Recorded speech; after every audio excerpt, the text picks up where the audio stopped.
Bonjour et bienvenue dans cette vidéo. Aujourd'hui, nous allons voir pourquoi le prix de l'or augmente en période de conflits géopolitiques comme les récentes tensions entre Israël et Iran et comment cela affecte ceux d'entre vous qui souhaitent investir dans l'or physique avec un petit budget, si vous souhaitez acheter des pièces ou des lingots d'or par exemple. Beaucoup d'entre nous, on envisage d'acheter chaque mois des Napoléons, mais avec les prix qui augmentent, cela devient très compliqué. Nous allons voir les raisons de cette hausse, son impact sur votre stratégie d'investissement, quelle alternative est accessible en métaux précieux sans recourir aux ETF ou à l'or papier. Que vous soyez novice ou investisseur régulier, l'objectif est de vous fournir des informations claires et pratiques pour continuer à investir malgré la flambée des prix. Les récents événements géopolitiques, notamment les tensions entre Israël et l'Iran, ont entraîné une hausse significative du prix de l'or. Alors si vous allez sur rancor.fr, vous allez pouvoir cliquer ici sur or once et vous allez accéder au graphique des cotations de l'or. Je vais passer en 5 jours et là vous voyez, aujourd'hui on est le 14, il y a eu à partir du 13 dans la nuit, enfin du 12 au 13, une augmentation très significative de la valeur de l'or. Et ça c'était dû à quoi? C'était dû aux attaques d'Israël contre l'Iran. Et à chaque fois qu'il y a des attaques, cela entraîne une hausse de l'or et ça renforce son statut d'actif refuge. Alors pourquoi est-ce qu'on parle d'actif refuge de l'or? L'or est considéré comme une valeur refuge, contrairement aux monnaies ou aux actions, il n'est pas lié à un gouvernement ou à une économie spécifique, ce qui le rend attractif en période d'incertitude. Les investisseurs, que ce soit des particuliers ou des banques centrales, ils vont se tourner vers l'or pour protéger leur argent ou leur capital lorsque les tensions géopolitiques s'intensifient. Tous les rapports montrent que pendant les conflits, la demande mondiale d'or augmente, donc ça fait encore plus augmenter les prix, car les banques et les particuliers vont aller chercher à accumuler de l'or pour diversifier leurs réserves et pour ne pas perdre de valeur. Et les conflits déclenchent également de l'inflation ou vont affaiblir les monnaies, comme le dollar ou l'euro.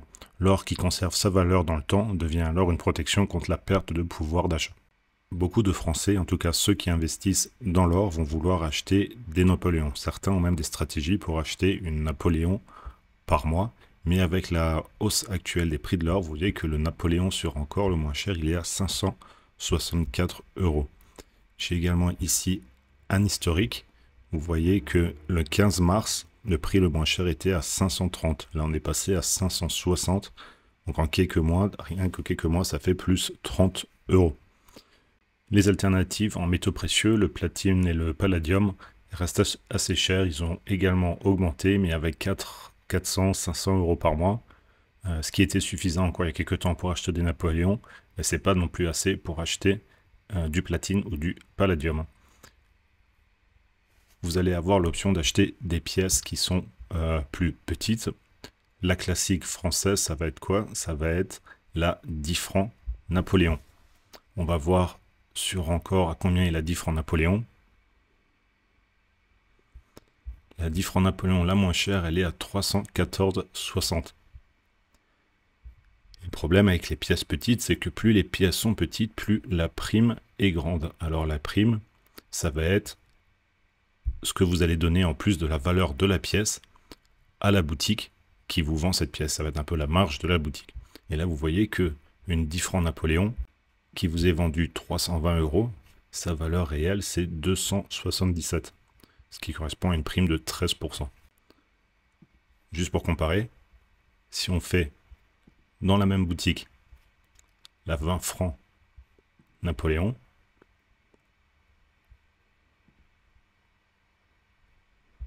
elle vaut 554 et elle vous est vendue 570. Ça fait une prime à 2%. Donc vous voyez qu'il est plus rentable d'acheter des 20 francs Napoléon. Mais avec ces prix-là, ça devient compliqué. L'autre solution, ça va être d'acheter des 1/10 ou des 1/20 de pièces d'or modernes. Le problème des pièces d'un quart, c'est qu'elles sont également déjà trop chères. Allons voir les 1/10. Par exemple, alors quelle est la moins chère là? Il y a la Britannia à 306. Et c'est à peu près tout. Donc si on va voir la Britannia, Actuellement, la moins chère, elle est chez Heubar Edelmetall à 306. On va aller voir s'il y a la valeur de la prime sur le site. Elle n'est pas. Alors, ce qu'on va faire, c'est qu'on va aller chez Achat hors argent. On va regarder la valeur intrinsèque, c'est 297 euros. Et chez Heubar Edelmetall, vous pouvez l'acheter à 306. Donc, c'est plutôt un bon prix. Pour ceux qui débutent, concernant les différents types de pièces 1 dixième, ou même les 5 pesos mexicaines ou américaines, vous voyez que au final, la valeur d'or dans les pièces reste les mêmes. Il va avoir la même valeur d'or dans une pièce Britannia 1 dixième que dans une 1 dixième de Philharmonic ou que dans une 1 dixième d'American Eagle. Ce qui change, ça va être le design, mais la quantité d'or en soi dans la pièce est exactement la même. Alors certaines sont plus chères. Vous voyez par exemple que l'American Eagle est à 371 quand la Britannia est à 306 ou la Philharmonic est à 321. Donc en fonction de votre stratégie, si vous souhaitez avoir le plus d'or possible pour votre achat, pour votre argent, prenez la pièce la moins chère. Et si vous souhaitez un jour avoir des pièces d'un pays spécifique, il va falloir accepter de payer plus si vous souhaitez vraiment avoir par exemple une Maple Leaf ou alors un American Eagle. Mais cela ne va pas vous donner plus d'or. Et la dernière option actuellement, si vous ne souhaitez pas acheter de petites pièces d'or, si vous souhaitez avoir plus de pièces, ça va être d'acheter de l'argent. Et en France, on a la chance d'avoir une série d'argent qui va de la 1 franc semeuse à la 50 francs Hercule. Ce sont des pièces que vous allez pouvoir revendre très facilement sur le marché entre particuliers. Et actuellement, la 50 francs argent Hercule, le moins cher, c'est Parlons Monnaie, qui est à 29,18.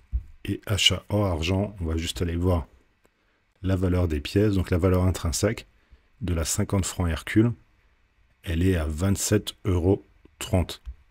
Et Parlons Monnaie, qui est le moins cher, vous la vend à 29 euros.